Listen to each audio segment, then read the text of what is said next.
one thing we're all looking for at this time of crisis, we're looking for straight messaging, good delivery, strong delivery, and actually authentic delivery. Because sitting at home watching that television, we all want to know that whoever is out there is in charge. And there are times perhaps we haven't quite felt that. But also the language is so important. The language that all of our leaders are using, the language the scientists are using, the language the medical community is using. All of that is absolutely essential to make sure that we know what's going on. Some antibody tests measure the immunoglobulin G and others measure the immunoglobulin M and G. The difference is that some suggest that there's a new infection occurring, that's the IgM. Our test measures the immunoglobulin G, saying that they had the infection and it's resolved. Did you get that?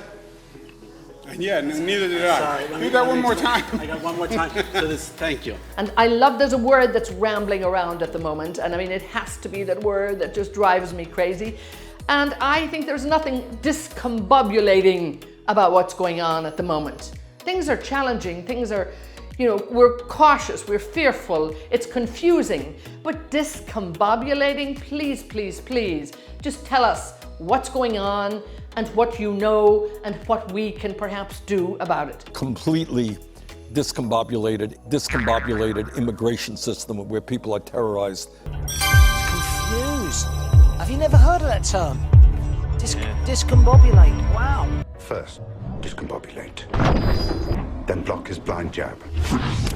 Discombobulate. Plain talking, that's what's going to make sure that all of us, be as doing an interview on television or doing an interview as part of a Zoom or anything else, let people know exactly what's going on. Most tragically, I know that a number of highly experienced and invaluable doctors and nurses have lost their lives to this pernicious virus. Why didn't you use the smaller one rather than the longer one?